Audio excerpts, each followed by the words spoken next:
Assalamualaikum warahmatullahi wabarakatuh. Alhamdulillahi wahdah.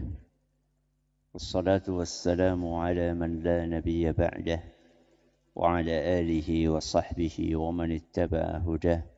Ila yaumil qiyamah amma ba'd.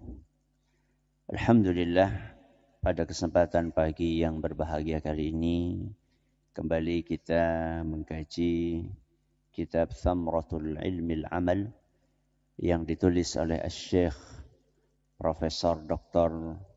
Abdul Razzaq Al-Badr hafizahullah ta'ala. Dan pagi ini kita akan masuki pembahasan bab yang kelima yang ada di halaman 23. Fadhal. Bismillahirrahmanirrahim.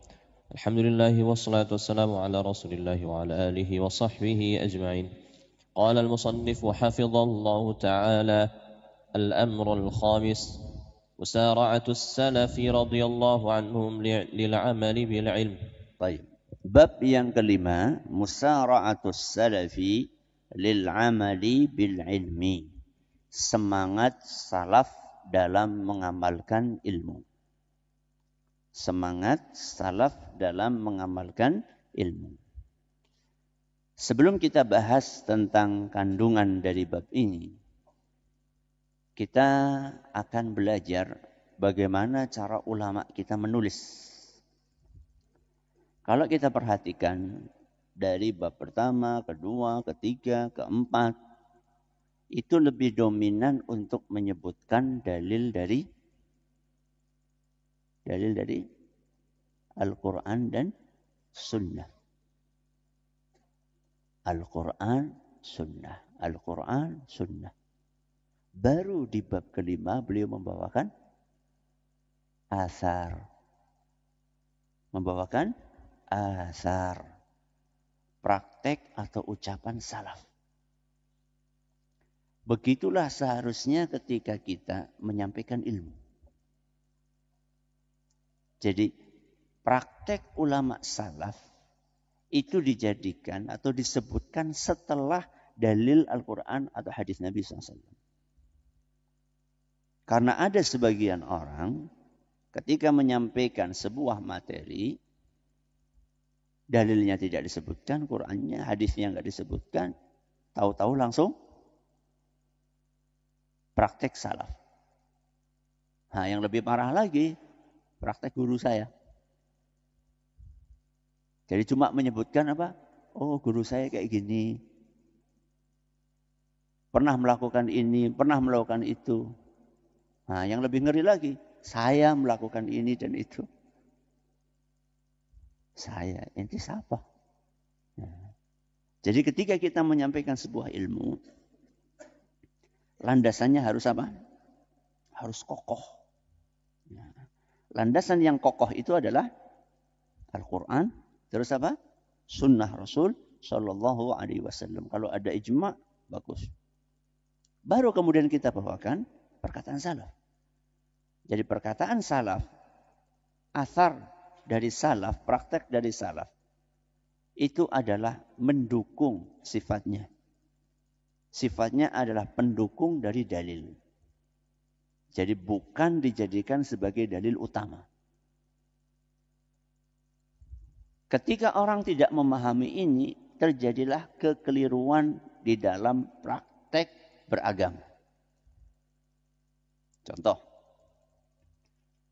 bawakan asar dari salaf yang isinya adalah menghajar ahlul bid'ah. Apa isinya? Menghajar ahlul bid'ah. Lihat nih, si fulan, ulama fulan, menghajar si fulan ahlul bid'ah. Terus kita kok malah senyum-senyum sama mereka. Mana kita dari ajaran salaf? Taib. Yang ente bawakan itu adalah satu asar, atau dua asar, atau tiga asar dari salaf. Apa tidak ada asar yang lain dari salaf juga? Sama-sama apa? Sama-sama salaf. Yang berisikan sikap halus mereka kepada ahlul bidah. Apa tidak ada? Jawabannya ada. Kenapa ente milih yang itu, nggak milih yang ini? Loh, ya pokoknya. Harusnya kalau seperti itu, dikembalikan dulu kepada dalilnya. Al-Qur'annya, hadisnya. Coba lihat, Rasulullah SAW pernah nggak menyikapi berhadapan dengan orang-orang yang menyimpang di zaman beliau? Pernah atau tidak? Pernah. Di zaman beliau juga ada orang yang menyimpang. Oke, coba antum lihat sikap Rasulullah SAW kepada orang yang menyimpang seperti apa? Satu metode atau ada beberapa metode? Ada beberapa metode. Metode yang dipakai oleh Nabi SAW menyikapi orang-orang yang menyimpang adalah satu metode taklif, yang kedua metode hajar. Ada saatnya Rasulullah SAW menggunakan metode taklif, pendekatan, ya, sikap yang halus, sikap yang lembut. Ada saatnya Rasulullah SAW menggunakan metode hajar. Mendiamkan, tidak ngajak bicara. Sebagaimana yang beliau lakukan kepada siapa? Ubay, Ka'ab bin Malik radhiyallahu anhu dan dua orang temannya. Berarti Rasulullah SAW pernah melakukan taklif dan pernah melakukan hajar. Kalau Rasulullah SAW pernah melakukan dua-duanya, berarti dua-duanya adalah metode yang syar'i. Baru kemudian setelah kita bawakan dalil dari Al-Quran atau dari hadis Nabi SAW, baru kita bawakan perkataan salaf. Ya. Jadi metode di dalam menyampaikan kajian, di dalam menulis buku, di dalam memahami sebuah masalah, itu harus metode yang benar. Landasan utamanya Al-Quran, Sunnah, baru kemudian athar dari salaf. Ini sedikit pelajaran dari susunan bab yang disampaikan oleh penulis hafizahullah. Nah. مما يبين هذا المقام حال السلف رحمهم الله العجيبة في المبادرة للأعمال والمسارعة إليها والمواظبة على فعلها والإتيان بها فور سماعها من رسول الله صلى الله عليه وسلم وفور سماعهم لحديثه عليه الصلاة والسلام يبادرون مبادرة عجيبة ويسارعون مسارعة عظيمة للعمل بما يأمرهم به صلوات الله وسلامه عليه ويواظبون على ذلك.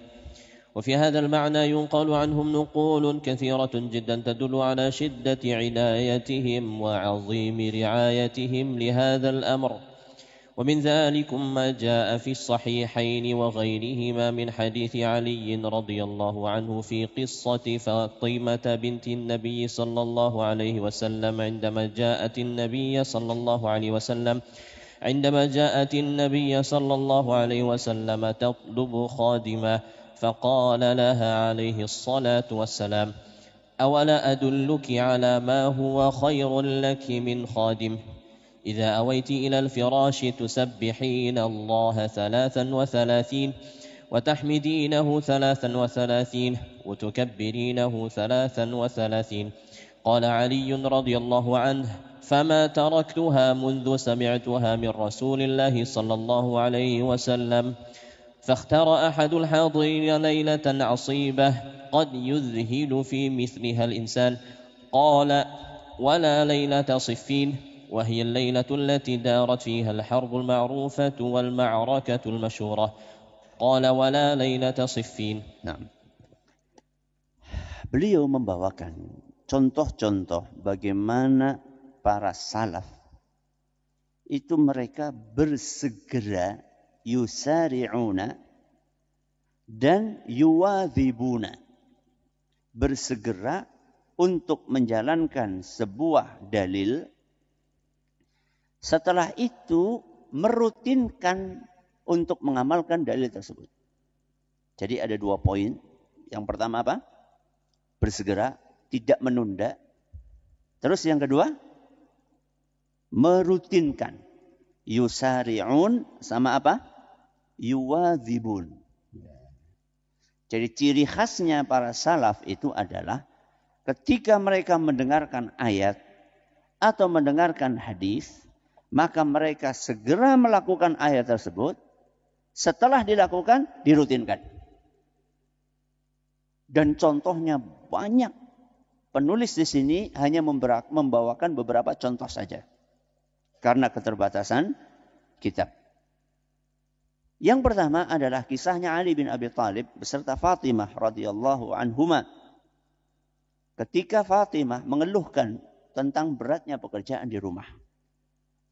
Dan beliau, Fatimah, minta kepada Nabi SAW untuk dicarikan apa? Membantu. Untuk apa membantu itu? Ya membantu pekerjaan rumah. Kenapa kok mintanya kepada Rasul SAW? Bukan kepada Ali. Kenapa? Ali radhiyallahu anhu itu adalah orang yang fakir. Orang yang fakir. Ya. Berbeda dengan Abu Bakar. Berbeda dengan Utsman. Orang-orang kaya. Ali itu orang yang fakir. Dari sisi harta, beliau itu tidak banyak. Bahkan cenderung kekurangan. Dan Fatimah ngerti hal itu. Sehingga tidak nuntut kepada siapa? Pada suaminya. Kayak istri antum ya. Amin. Ya. Maka Fatimah minta kepada siapa? Kepada ayahnya. Yaitu Rasulullah SAW. Subhanallah. Apa jawaban Rasul SAW? Rasul SAW tentunya mudah bagi beliau untuk mencarikan pembantu. Dan kira-kira orang kalau disuruh jadi pembantu di rumahnya Ali, menantu Rasul SAW, mau nggak? Mau banget. Berlomba-lomba orang. Oh, di rumahnya putri Nabi SAW, di rumahnya menantu Nabi SAW, masa nggak mau? Artinya Rasulullah SAW itu mudah untuk mencarikan pembantu. Dan orang-orang pun kalau ditawari jadi pembantu di rumah Ali bin Abi Thalib, mereka akan mau. Tapi ternyata Rasulullah SAW ingin mendidik menantu dan putrinya. Apa kata Nabi SAW? Awala adulluka ala ma huwa khairun laki min khadim. Maukah engkau kuberitahu tentang sesuatu yang lebih baik daripada pembantu? Berarti sesuatu yang akan direkomendasikan oleh Nabi SAW kepada Fatimah dan Ali adalah lebih baik daripada pembantu. Mesin cuci kah? Hah? Bukan. Laundry kah? Bukan. Enggak. Ternyata adalah sesuatu yang di luar prediksi. Nabi SAW mengajarkan kepada beliau berdua untuk membaca tasbih berapa kali? 33. Terus tahmid 33. Terus takbir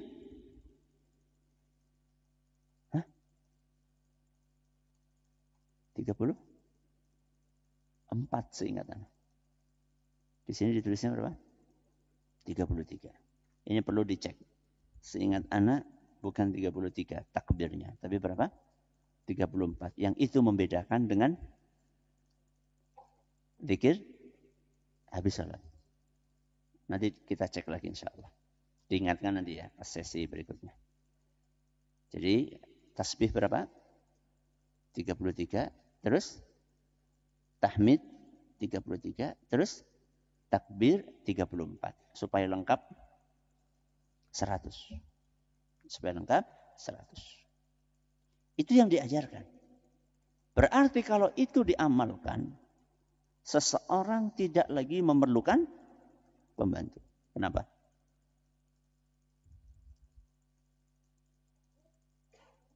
Kenapa? Karena Allah memberikan kekuatan kepada fisiknya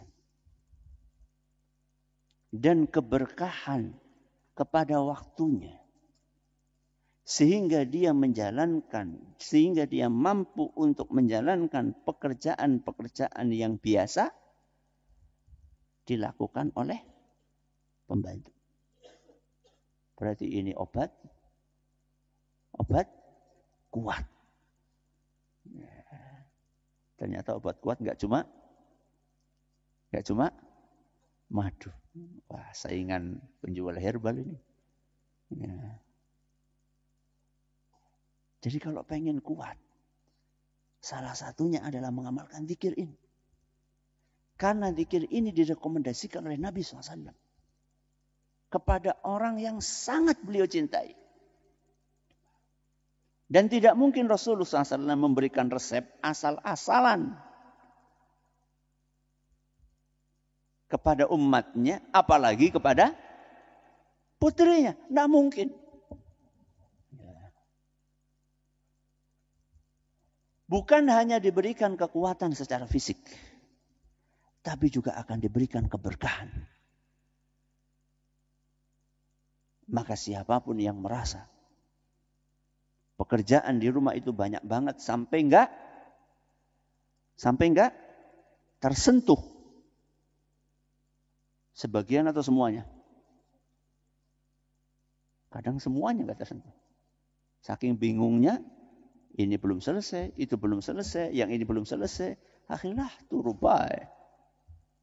Yang lebih parah malah mainan HP. Cucian masih banyak. Ya. Masak belum mulai, bukan belum kelar. Belum mulai. Ya.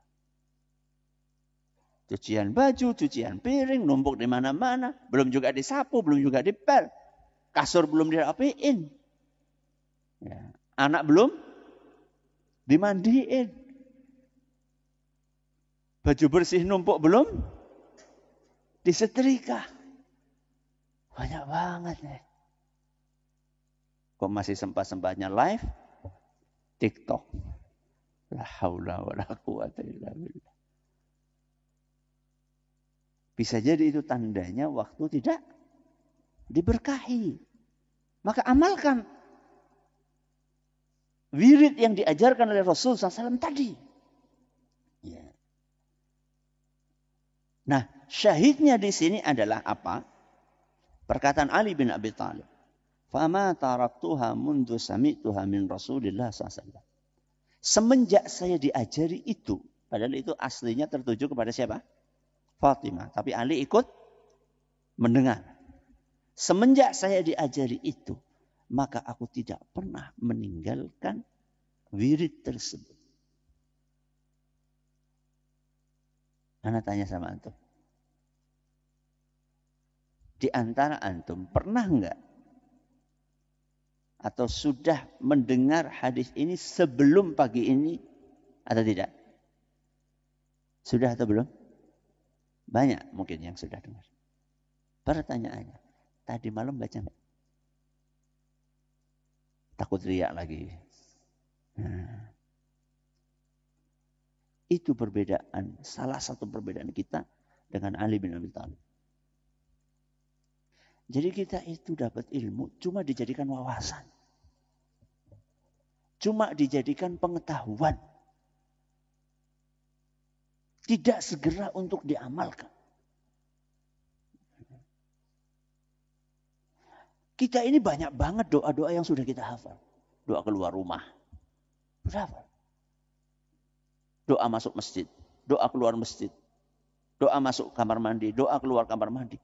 Banyak banget doa yang sudah kita hafalkan, tapi tidak kita amalkan. Masuk masjid coba bludas. Sering kita masuk masjid dalam sehari. Baca doa entah berapa kali. Karena nggak dibiasakan. Masuk rumah pun juga demikian. Masuk rumah nggak pernah salam. Keluar rumah nggak pernah baca Bismillahirrahmanirrahim. Allah.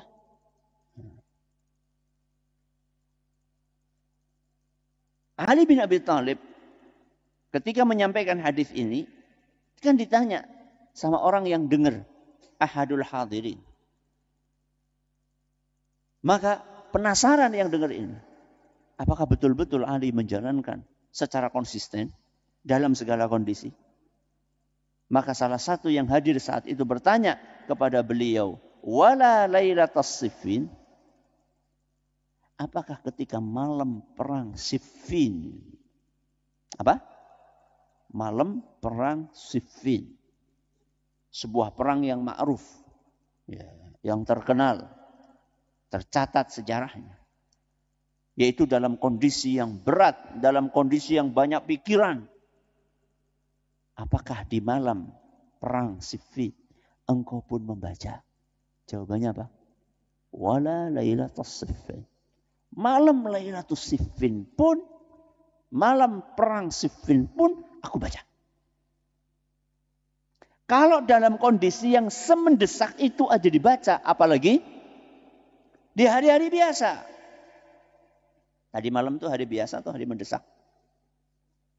Hah? Istri tidak ada, anak tidak ada, jadwal kajian tidak ada. Mendesak apanya? Yo kok nggak diamalkan, apalagi saat malam mendesak. Ini contoh pertama dari siapa? Ali. Lanjut.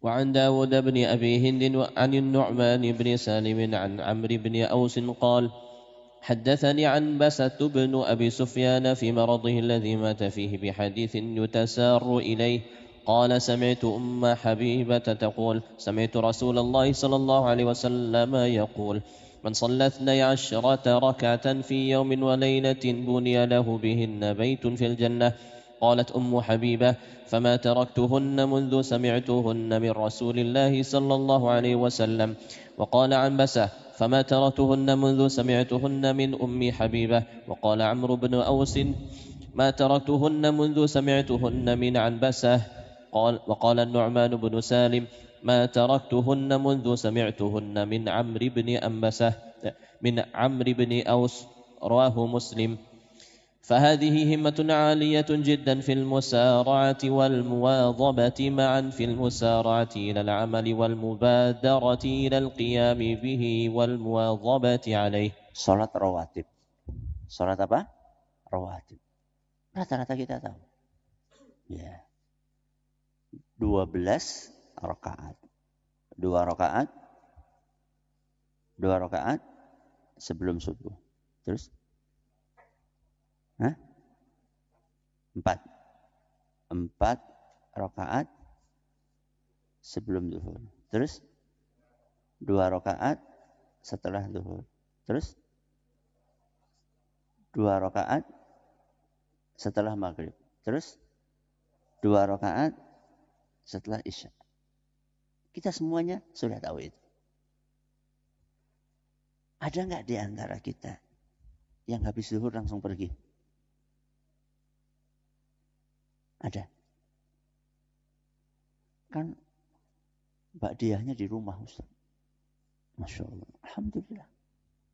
Kalau beneran. Ya. Banyak di antara kita.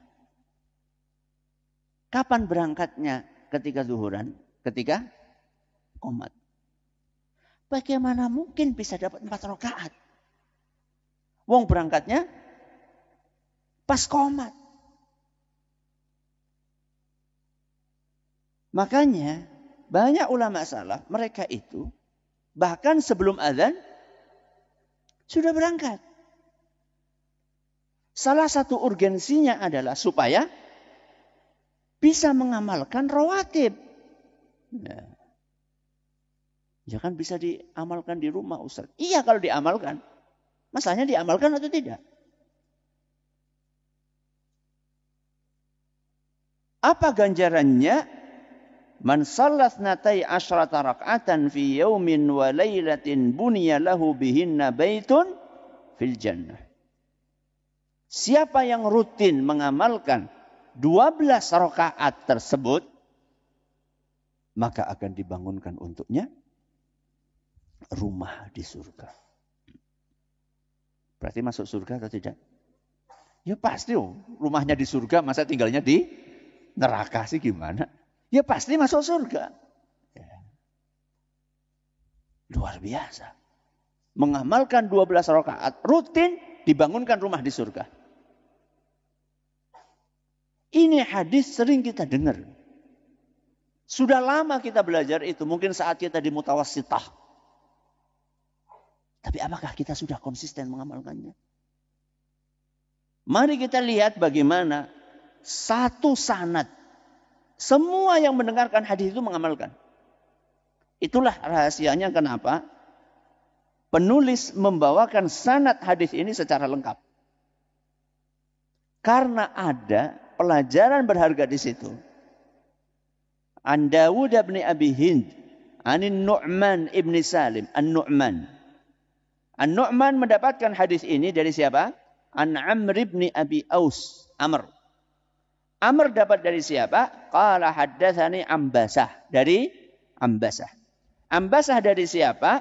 Dari Ummu Habibah. Ummu Habibah dari siapa? Dari Rasul SAW. Kata Ummu Habibah, "Fama taraktuhunna mundu sami'tuhunna min Rasulillah SAW." Semenjak aku dengar hadis ini dari Nabi SAW, tidak pernah saya tinggalkan. Sampai kapan? Sampai wafat. Ummu Habibah ini menyampaikan hadis tersebut kepada siapa? Ambasah, muridnya. Apa kata Ambasah? "Fama taraktuhunna mundu sami'tuhunna min Ummi Habibah." Semenjak saya dengar hadis ini dari Ummu Habibah, saya tidak pernah tinggalkan. Amr ibnu Aus mendapatkan hadis ini dari siapa? Dari Ambasah, muridnya Ummu Habibah. Apa kata Amr? "Ma taraktuhunna munzu sami'tuhunna min Ambasah." Sejak saya dengar hadis ini dari Ambasah, saya tidak pernah tinggalkan. An-Nu'man ibnu Salim, beliau adalah murid dari Amr. Apa kata beliau? "Ma taraktuhunna mundu sami'tuhunna min Amrin." Begitulah para ulama kita. Rawahu Muslim. Hadis riwayat Muslim. Jadi mereka itu dapat hadis, dapat amalan, bukan hanya sekedar dihafalkan, untuk disetorkan, tapi diamalkan. Contoh yang lainnya. Nah. وجاء في صحيح البخاري من حديث أبي هريرة رضي الله عنه قال: أوصاني خليلي بثلاث لا أدعهن حتى أموت: صوم 3 أيام من كل شهر، وصلاة الضحى، ونوم على وتر. ومثله تماما ما رواه مسلم في صحيحه من حديث أبي الدرداء رضي الله عنه قال: أوصاني حبيبي صلى الله عليه وسلم بثلاث لن أدعهن ما عشت، وذكر هذه الثلاث. Nah, berikutnya adalah asar dari Abu Hurairah dan juga dari Abu Darda, dua orang sahabat Nabi SAW. Mereka mendapatkan wasiat dari Nabi SAW untuk tidak meninggalkan 3 hal sampai mati. Apa itu? Saumi 3 ayyamin min kulli syahr, puasa 3 hari. Ini yang biasa disilakan dengan ayyamul bid, walaupun tidak harus di ayyamul bid. Ya. Yang penting 3 hari. Kalau bisa di ayyamul bid, bagus. Kalau tidak bisa, maka boleh di awal, boleh di tengah, boleh di akhir. Intinya puasa 3 hari setiap bulan. Wa salatid duha, dan salat duha rutin. Ya, beliau kerjakan terus. Wa naumin ala witrin. Apa artinya? Witir sebelum tidur. Witir sebelum tidur. Atau setelah tidur? Sebelum atau setelah? Hah? Sebelum. Kalau setelah? Boleh. Boleh. Karena ada hadisnya juga. Karena sholat witir dalam hadis yang lain dijadikan sebagai penutup sholat malam. Berarti yang mana nih yang kita amalkan? Sebelum atau sudah? Tergantung apa? Hah? Sikon? Sikonnya siapa? Sikonnya kita. Kata Syekh Abdul Muhsin Al-Abbad, hafizahullah ta'ala wa'afah, bahwa memadukan, menjamak antara dua hadis itu adalah dengan melihat situasi dan kondisi kita. Ada saatnya kita ini capek banget. Sehingga dikhawatirkan bangunnya kapan? Pas azan subuh. Kalau pas bangun azan subuh berarti witirnya bakal kelewat. Maka dalam kondisi seperti itu, apa yang dilakukan? Sebelum tidur sudah witir dulu. Oke. Atau dalam kondisi yang berbeda. Masya Allah, fresh. Kayak kapan? Tadi malam kan, fresh kan? Kajian selesai kasih kan fresh.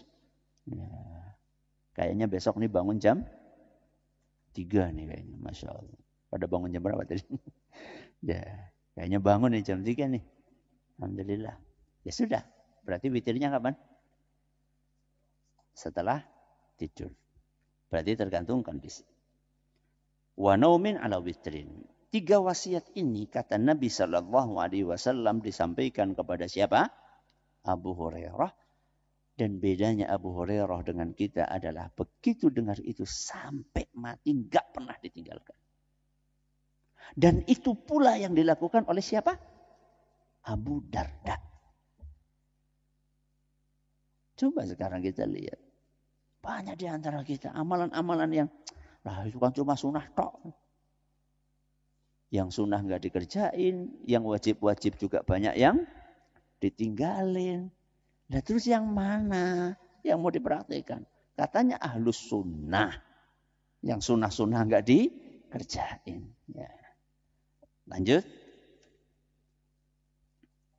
ومثال آخر لأحد صغار الصحابة وهو عمر بن أبي سلمة رضي الله عنه قال: كنت غلاما في حجر رسول الله صلى الله عليه وسلم وكانت يدي تطيش في الصحفة فقال لي: يا غلام سم الله وكل بيمينك وكل مما يليك متفق عليه. زاد البخاري عنه رضي الله عنه أنه قال: فما زالت تلك طعمتي بعد، يعني منذ أن كان غلاما صغيرا في حجر رسول الله صلى الله عليه وسلم فسمعه يقول هذه الكلمات قال: فما زالت تلك طعمتي بعد. ونلاحظ كثيرا ما يزجر الصغار وينهون وينبهون مرة وثانية وثالثة ولا يبادرون للإجابة، وهذا غلام من صغار الصحابة من مرة واحدة قال: فما زالت تلك طعمتي بعد. فهذا يدل على المسارعة من جهة والمواظبة على ذلك إلى الممات من جهة أخرى. طيب. Kalau tadi lebih banyak tentang amalan, tentang sholat, ibadah-ibadah yang sifatnya mahdhah, maka beliau di sini membawakan contoh sesuatu yang bersifat etika, ya, etika makan, ya, etika makan. Kalau tadi kan tentang sholat, ya, ini tentang etika keseharian. Itu pun juga dipraktekkan oleh para sahabat Nabi SAW. Contohnya adalah kisahnya Umar bin Abi Salimah atau Salamah. Pernah bareng makan sama Rasul SAW dan ketika makan bersama, tangannya Umar ini kemana-mana.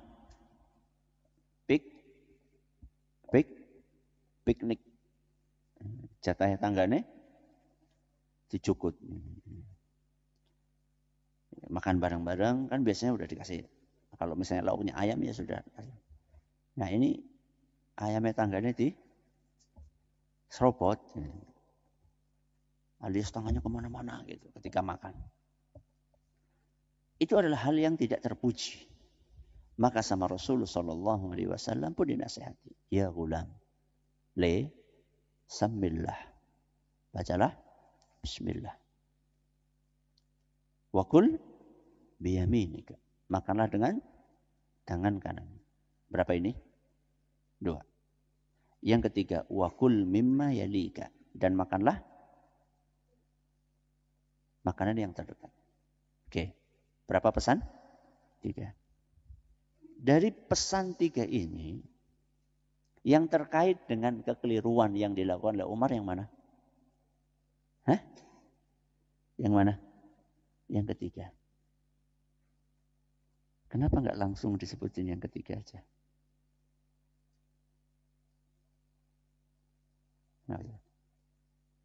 Baca bismillah, enggak ada hubungannya kan?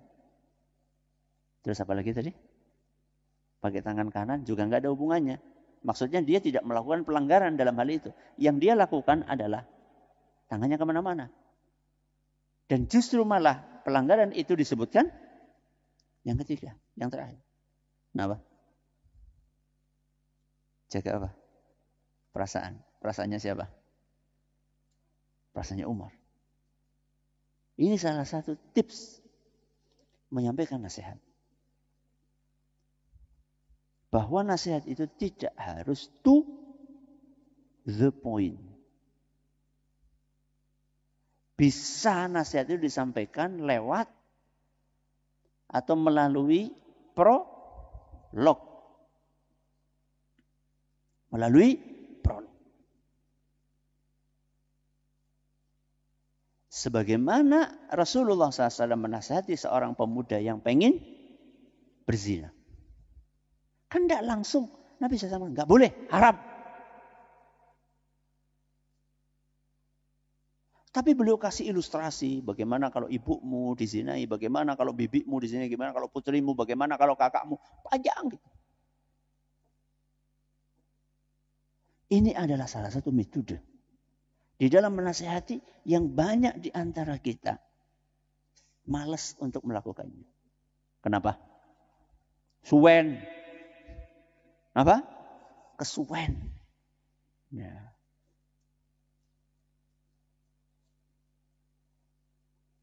Abi, boleh nggak aku makan itu? Nggak boleh. Langsung. Kenapa? Jewer. Nanya kenapa aja dijewer.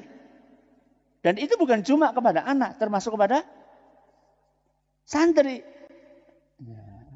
Apalagi anak-anak SD. Apalagi anak-anak SD. Ustaz, diam.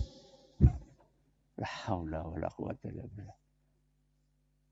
Bagaimana guru SD sebengis ini?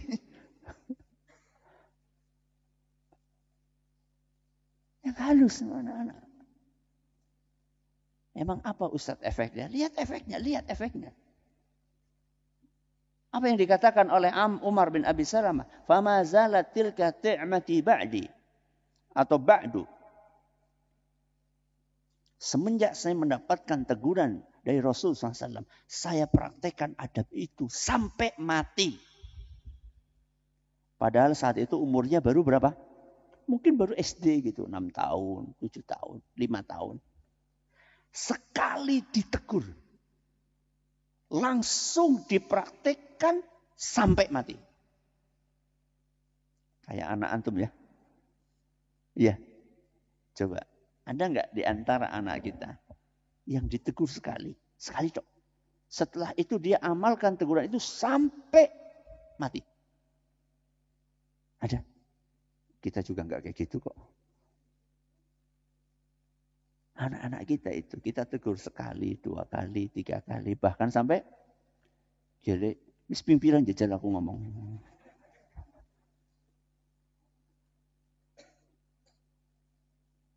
Anak tanya sama tuh, antum bangunin anak subuh itu berapa kali? Atau belum punya anak? Udah gini aja, antum dibangunin subuh berapa kali gitu. Luar biasa. Luar biasa. Anak-anak di zaman Rasul SAW. Ya. Dan ini terjadi bukan tanpa sebab. Bukan tanpa sebab. Salah satu sebabnya yang tadi sudah kita ceritakan. Cara menegurnya. Sudah awalnya bagus, ya gulam. Halus kan. Ya, anakku, sayang, ya, itu kan halus. Ya. Kemudian juga tadi enggak to the point. Ya. Tidak bersifat mempermalukan.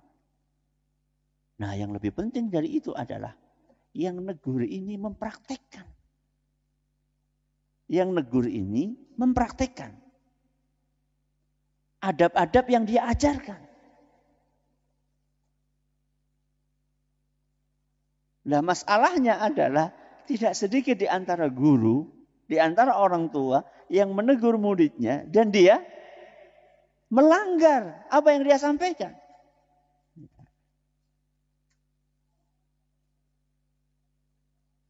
Kenapa ini kok pada ngumpul-ngumpul kayak gini? Mainan HP terus. Ternyata habis itu gurunya mojok. Juga main apa? HP. Bagaimana mau diterima? Nasihat-nasihat yang disampaikan si guru itu kepada murid. Baik, lanjut. وإذا نظرنا في سير السلف الصالح بعد الصحابة ينقل عنهم في هذا المعنى نقول عظيمة جدا مثل قول سفيان الثوري رحمه الله ما بلغني حديث عن رسول الله صلى الله عليه وسلم إلا عملت به. وقال عمرو بن قيس الملائي رحمه الله إذا بلغك الحديث عن رسول الله صلى الله عليه وسلم فاعمل به ولو مرة تكن من أهله. وقوله فاعمل به ولو مرة هذا في السنن والرغائب أما الواجبات والفرائض فلا يكفي ليكون من أهله أن يعمل به مرة. ونقل ابن القيم رحمه الله عن شيخه شيخ الإسلام ابن تيمية لما ذكر ابن القيم حديث أبي أمامة عن النبي صلى الله عليه وسلم أنه قال من قرأ آية الكرسي دبر كل صلاة لم يكن بينه وبين الجنة إلا أن يموت. قال ابن القيم بلغني عن شيخ الإسلام ابن تيمية أنه قال ما تركتها عقيب كل صلاة. وجاء عن الإمام أحمد رحمه الله أنه قال ما كتبت حديثا وقد كتب المسند ومعروف حجمه وكثرة أحسن الله إليكم وقد كتب المسند ومعروف حجمه وكثرة الأحاديث التي فيه. قال ما كتبت حديثا إلا عملت به حتى إنني سمعت أن النبي صلى الله عليه وسلم احتجم وأعطى الحاجم دينارا فاحتجمت وأعطيت الحاجم دينارا. فهذه طريقة السلف في حرصهم ومواظبتهم ودأبهم وعظيم عنايتهم بالعلم ومسارعة إلى فعله ومواظبة عليه. طيب. Berikutnya adalah ungkapan-ungkapan yang disampaikan oleh para salaf. Seperti Sufyan al-Thawri, Amr ibn Qais al-Mulai, kemudian Imam Ahmad, kemudian juga Syekhul Islam Ibnu Taimiyah, bahwa mereka itu pokoknya asal dengar hadis, yakin hadisnya sahih, langsung diamalkan. Kalaupun hadis itu adalah terkait dengan hal-hal yang sunnah, maka tetap dilakukan walaupun hanya sekali. Ya. Coba antum bayangkan Al-Imam Ahmad Ibnu Hanbal rahimahullah. Beliau mengatakan, setiap hadis yang saya tulis pasti saya amalkan. Kitab Musnad, salah satu kitab beliau. Cetakan terbaru yang diterbitkan oleh Muassasatur Risalah. Berapa jilid? Berapa? 50. Sampai tangan enggak cukup untuk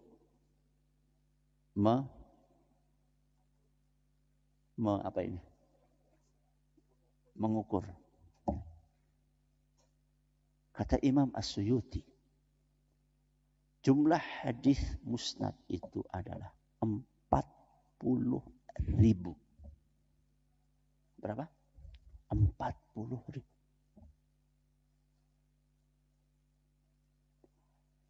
Setiap hadis yang beliau tulis sudah diamalkan.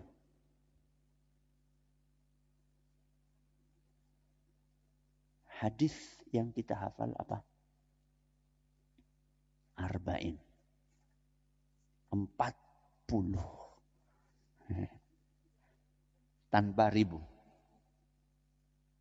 Yang sudah diamalkan berapa? Udah hadis pertama saja. Innamal a'malu binniyat.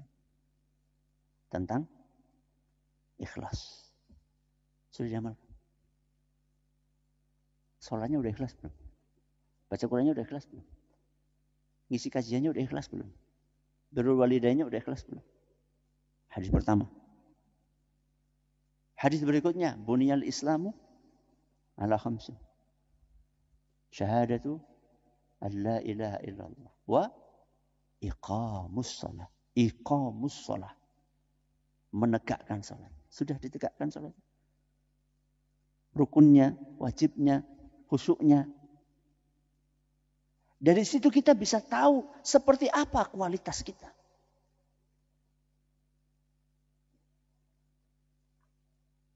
Sehingga kita ini jangan GR. Apa GR? Gede rasa. Oh, mana sudah hafid kok. Mana sudah hafal sekian banyak hadis. Matan sudah banyak. Lewat itu. Matan apa? Oh, udah. Nih sanadnya nih. Sudah diamalkan belum? Itu yang paling penting. Ya. Contoh para ulama kita. Jadi kewibawaan, ketokohan, ketenaran, kemudian kemuliaan para ulama seperti Imam Ahmad. Itu bisa mereka dapatkan. Itu enggak ujuk-ujuk gitu loh. Tapi lewat apa? Proses yang panjang. Jadi jangan sampai kita baru tamat pondok, ya sudah gayanya kayak gaya siapa? Imam Ahmad. Arba'in aja belum dihafal, apalagi diamalkan. Jadi latihan, pokoknya latihan. Dengar hadis, amalkan. Contohnya Imam Ahmad, hal yang sifatnya tidak wajib, yaitu mengupah siapa? Tukang bekam. Baca hadis bahwa Nabi SAW pernah bekam, setelah bekam, bayar tukang bekam berapa? 1 dinar. Mahal atau murah? Mahal atau murah? Mahal lah. 1 dinar itu mungkin sekitar 1 juta lebih. Itu gaji sebulan itu. Ya. Padahal saat itu Imam Ahmad tidak butuh bekam. Tapi karena baca hadis tentang itu, langsung panggil tukang bekam. Tolong bekam saya. Setelah selesai bekam, kasih berapa? 1 dinar. Sekedar ingin mengamalkan hadis. Bukan karena butuh untuk dibekam. Antum sudah dengar hadis ini? Sudah atau belum? Sudah. Oke. Berarti kapan manggil tukang bekam? Banyak kita sudah dengar hadis ini, dibekam sama orang, jazakallah khairan. Ustaz itu kan balasan yang luar biasa. Iya, luar biasa. Lebih luar biasa lagi kalau tambah 1 dinar. Ya. Makanya mereka itu luar biasa hafalannya. Nanti kita akan jelaskan bahwa mengamalkan ilmu itu salah satu sarana untuk mengokohkan ilmu. Makanya hafalannya luar biasa. Ya. Tayyib. Kita pindah ke bab yang ke-6, bab terakhir. Nah. الأمر السادس مسارعة ومبادرة السلف رضي الله عنهم إلى ترك المنهيات. نعم. مسارعة ومبادرة السلف رضي الله عنهم إلى ترك المنهيات. Komitmen salaf untuk meninggalkan larangan. Coba perhatikan apa bedanya antara ini sama sebelumnya. Nah, kalau sebelumnya segera menjalankan perintah, kalau ini segera meninggalkan larangan. Karena dalam agama kita ada perintah dan ada larangan. Baik. Iqra. في جانب المنهيات أيضا كانوا أهل مسارعة ومواظبة ومبادرة عجيبة في هذا الباب، ولهذا جاء في الصحيحين عن عمر رضي الله عنه أن النبي صلى الله عليه وسلم قال: إن الله ينهاكم عن أن تحلفوا بآبائكم، وقد سمعه النبي صلى الله عليه وسلم كما جاء في بعض الروايات يحلف بأبيه. ونلاحظ هنا أن هذا أمرا اعتادوا عليه في جاهليتهم قبل الإسلام، اعتادوا على الحلف بالآباء ودرج اللسان على ذلك. يقول عمر: سمعت رسول الله صلى الله عليه وسلم يقول: إن الله ينهاكم أن تحلفوا بآبائكم. قال عمر: فوالله ما حلفت بها منذ سمعت النبي صلى الله عليه وسلم ذاكرا ولا آثرا، يعني لا من قولي ولا أيضا حاكيا لقول غيري. من الطرائف التي تنقل في هذا الباب، وهذا أذكره فقط للمقارنة ولندرك أيضا همة السلف وعظيم عنايتهم في هذا الباب، يذكر أن شخصا سمع رجلا يحلف بالنبي صلى الله عليه وسلم فنصحه وأخذ يشرح له الأدلة حتى اقتنع وعزم على أن لا يحلف. فمن باب التأكيد لمن يعظه قال له: والنبي لن أحلف بالنبي بعد اليوم. نلاحظ هنا أن اللسان إذا درج على شيء من الصعوبة بمكان أن ينفلت منه الإنسان ويواظب دون أن يقع منه ولا مجرد فلتة لسان. فعمر رضي الله عنه يحلف: والله ما حلفت بها بعد لا ذاكرا ولا آثرا. فهذا مما يبين لنا عظيم عناية السلف ورعايتهم للعلم، ما أن يسمع الحديث سواء في باب الأمر أو في باب الزجر إلا يواظب عليه مواظبة عجيبة حتى فيما ألفته النفس واعتادت عليه. Nah, contoh yang pertama adalah kisahnya Umar Ibn Khattab. Jadi orang-orang Arab itu kerjaannya, sukanya itu sumpah. Makanya sering banget kita ketemu sama orang Arab, wallahi, wallahi. Bolak-balik apa? Wallahi, wallahi. Bahkan dalam hal-hal yang remeh. Itu adalah sesuatu yang menjadi apa? Kebiasaan. Masalahnya adalah di zaman jahiliyah. Bukan wallahi. Tapi apa?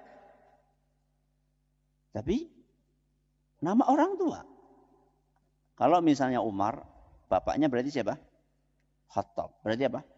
Wal Khattabi. Dan itu sudah menjadi kebiasaan. Sesuatu yang sudah menjadi kebiasaan, gampang atau susah meninggalkannya? Susah. Contoh kebiasaannya ngupil. Pas kajian pun apa? Ngupil. Bahkan ketika sholat ngupil. Ketika dia bilang, antum sholat kok ngupil? Enggak kok. Ya Allah, enggak percaya itu udah CCTV itu. Baru dia, oh iya. Dari awal sampai akhir apa? Ngupil. Sesuatu yang sudah jadi kebiasaan itu susah ditinggalkan. Masalahnya kebiasaan ini kebiasaan yang syirik. Dan Umar pernah ditegur sama Nabi SAW. Karena Umar bersumpah dengan nama ayahnya. Maka Rasulullah SAW langsung menegur beliau. Dan beliau bersabda, Innallaha yanhaakum an tahlifu bi abaikum. Sesungguhnya Allah melarang kalian untuk bersumpah dengan nama ayah kalian. Kalau nama ibu boleh nggak? Sama aja. Kenapa kok abaikum? Ya karena orang-orang Arab itu lebih menghargai siapa? Laki-laki. Ya, zaman jahiliyahnya seperti itu. Innallaha yanhaakum an tahlifu bi abaikum. Begitu ditegur sama Nabi SAW, apa kata Umar? Fawallahi ma halaftu biha mundu sami'tu Nabi SAW dzakiran wala athara. Demi Allah. Langsung diperhatikan. Apa? Demi Allah, saya tidak akan pernah lagi bersumpah dengan nama ayah saya. Baik saya menyebutkan sendiri atau menukil orang lain yang mengucapkan sumpah yang keliru. Zakiran au athiran. Athiran itu artinya adalah hakian liqauli ghairi. Jadi saya tidak pernah bersumpah mengucapkan sendiri atas nama ayah ataupun mengucapkannya sekedar menukil orang lain. Si fulan tadi bersumpah. Gimana sumpahnya? Demi ayahku. Itu enggak. Sendiri juga enggak, menukil juga enggak. Dan Syekh Abdul Razak di sini membawakan perbandingan dengan kejadian di zaman ini. Ada orang awam, ya, bolak-balik wan nabi. Bolak-balik apa? Wan nabi. Apa artinya wan nabi? Demi nabi. Boleh atau tidak? Tidak boleh. Akhirnya ditegur. Ya, akhirnya tidak boleh. Disampaikan dalil-dalilnya bahwa bersumpah itu hanya boleh dengan nama Allah. Kenapa kamu bersumpah dengan atas Nabi? Oh iya, ya. Pokoknya mulai hari ini demi Nabi, saya tidak akan bersumpah lagi dengan nama Nabi. Karena sudah menjadi apa? Kebiasaan. Coba bedakan sama Umar tadi. Langsung Umar ubah. Apa kata Umar? Demi Allah, saya tidak akan bersumpah dengan nama ayah saya. Orang ini karena sudah kebiasaan, akhirnya mau bersumpah pun tidak akan mengulangi, lagi diulangi kesalahannya. Ya. Baik, lanjut. ومن هذا الباب ما جاء في حديث أنس في الصحيحين وقد كان رضي الله عنه خادما عند أبي طلحة وكان يوما يسقيهم الخمر قبل التحريم وبينه وكذلك يسقيهم الخمر إذ أتى آت وقال حرمت الخمر فأمروا فورا بإراقتها مع تعلق النفوس واعتيادهم على ذلك فأراقوها فورا في نفس اللحظة وكان ذلك آخر عهدهم بها. Allah.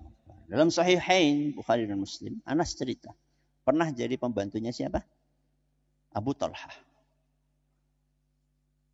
Namanya pembantu ya, membantu majikannya. Salah satu yang dilakukan Anas adalah menuangkan khamr. Jadi orang Arab itu di zaman jahiliyah, khamr itu sudah kayak air putih. Jadi setiap makan dia minumnya apa? Khamr. Dan mereka bangga dengan itu. Sehingga banyak syair-syair jahiliyah itu isinya adalah tentang enaknya khamr. Nikmatnya khamr. Berarti itu sudah menjadi candu di kalangan bangsa Arab. Tapi lihat bagaimana Abu Talhah ketika sudah mau apa? Minum. Sudah dituangkan sama Anas, tinggal geleg. Tahu-tahu datang pengumuman. Ala innal khamra qad hurrim. Pengumuman. Mulai hari ini khamar haram. Tinggal diapain? Teguk. Apa yang dilakukan? Buang. Dan enggak cuma sampai di situ. Ada orang yang sudah terlanjur nyeruput. Tinggal di apa? Telan. Diapakan? Dimuntahkan. Padahal kan tegukan terakhir. Terakhir aja ini. Kapan lagi habis ini kan udah enggak. Itu tidak mereka lakukan. Ya. Lihat bagaimana mereka mendengar larangan itu langsung ditinggalkan. GPL. Enggak pakai lama. Enggak banyak alasan. Wah, ini kan susah ya. Udah jadi kebiasaan. Ya. Masa kayak gitu aja enggak boleh? Kan cuma dikit. Alasan-alasan yang sering terjadi seperti itu. Dan itu tidak dilakukan sama sekali para sahabat. Bahkan diceritakan di hari itu. Kota Madinah. Jalan-jalannya becek. dengan apa? Khamr. Jadi yang mereka buang bukan hanya yang di